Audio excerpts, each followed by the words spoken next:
किसान खेती करते हैं, मेहनत करते हैं, उसकी सिंचाई फसल लगाते हैं, फल लगाते हैं, धान लगाते हैं। और इन दिनों गेहूं की फसल का सीजन है या कहीं उनका मौसम है गेहूं की फसल का। लेकिन गेहूं की फसल के साथ साथ किसानों को जहां अच्छी फसल से खुशियां होती है, वहीं खराब फसल से या निराशाएं भी होती है। खराब फसल होने से या फसल कम होने से निराशाएं भी होती है। ऐसे में उनके बीच चिंता का विषय होता है कि किस प्रकार से अधिक गेहूं उपजाए। ऐसे में कृषि वैज्ञानिक ने एक खास तरीका बताया है। मीडिया से बात करने के दौरान मीडिया से जानकारी बता दूं, कृषि वैज्ञानिक ने बताया है कि किस प्रकार 40 से 45 क्विंटल गेहूं आसानी से उपजाए। नमस्कार, मैं उमेश कुमार शाह और आज की इस वीडियो में मैं आपको कृषि वैज्ञानिक का बताया हुआ वो तरीका बताऊंगा। उससे मीडिया से बातचीत कर उन्होंने जो कहा वो चीजों को आपको बताऊंगा, जिस प्रकार से आप एक एकड़ की भूमि के खेत में आप आसानी से 40 से 45 क्विंटल गेहूं की उपजाऊ या पैदावार आप कर सकते हैं। अब कृषि वैज्ञानिक ने इस संदर्भ में बुआई के समय किसानों को किस किस्म की बीज का इस्तेमाल करना चाहिए, कैसे, इसके अलावा बुआई के समय ध्यान, सारी बातों का ध्यान देने की बात है। इसको सारी आज की वीडियो में बताने वाला, इस वीडियो को आप अंत तक जरूर देखिएगा।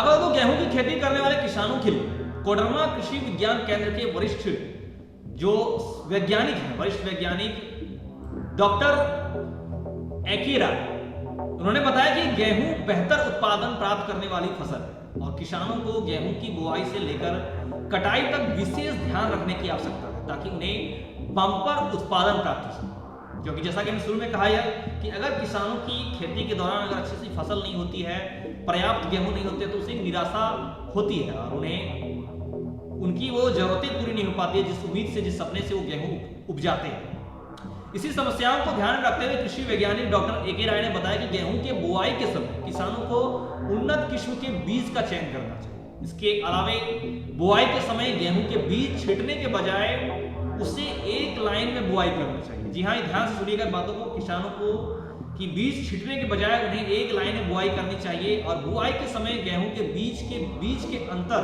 जो होते हैं वो काफी जरूरी है कि आपके गेहूं के बीच में अंतर कितनी हो, तो वो अंतर होनी चाहिए कि दो बीज सटीक एकदम नहीं होनी चाहिए।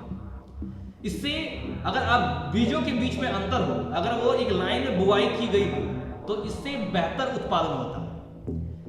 साथ ही उन्होंने ये भी कहा कि यदि संभव हो तो बुआई के वक्त सीड ड्रिल करें, जो अंदर सीड डालने की होती है। इससे गेहूं बुआई के समय बीज के बीच में एक समान दूरी होती है। सीड ड्रिल एक प्रक्रिया है जिसके माध्यम से आप गेहूं के बीच में एक समान दूरी दे सकते हैं, इसके बाद में बेहतर उपजाऊ होगी।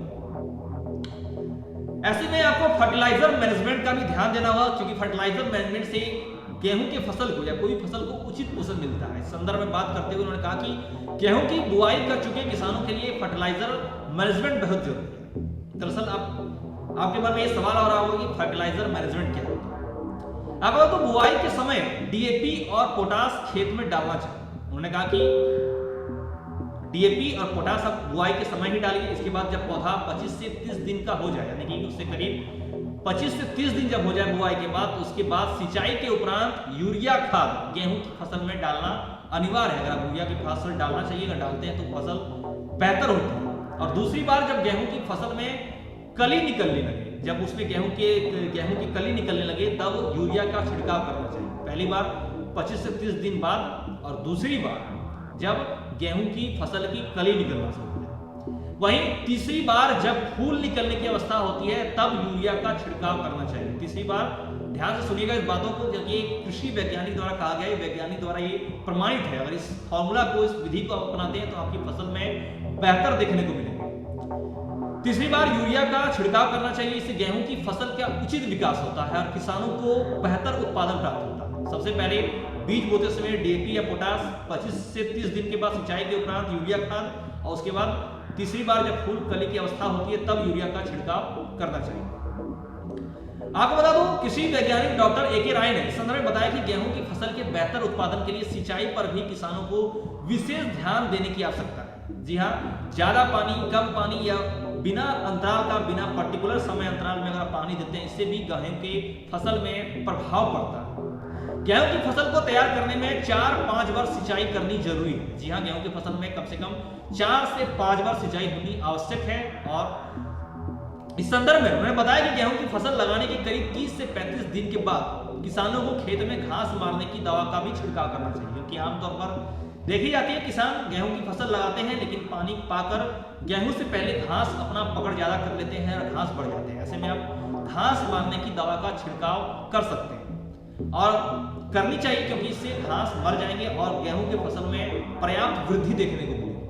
खेत में घास उगने से फसल का विकास रुक जाता है, क्योंकि जो पोषक तत्वों की जरूरत गेहूं की फसल को होती है, जो पोषक तत्व अब गेहूं की फसल को देते हैं वही सभी घास खींच लेती है। और बताया ये भी जाता है कि घास गेहूं के मुकाबले ज्यादा एनर्जी खींच लेती है। साथ ही उन्होंने बताया कि किसान इन नियमों का अगर पालन करेंगे, कृषि वैज्ञानिक इन सभी नियमों का अगर पालन करते हैं तो उन्हें 1 एकड़ की भूमि में 40 से 45 क्विंटल गेहूं का उत्पादन आसानी से हो जाएगा। इसलिए किसान भाइयों से या जो भी किसान के घर से परिवार से बिलोंग करते हैं उन भाइयों से निवेदन है या उनसे आग्रह कि इस वीडियो को जरूर देखें और इन नियमों का पालन करें, जिससे आपको अधिक से अधिक मात्रा में गेहूं का उत्पादन हो, ताकि आप खेती के बाद आपके चेहरे पे पर्याप्त मुस्कान हो और आपकी जरूरतें पूरी हो सके।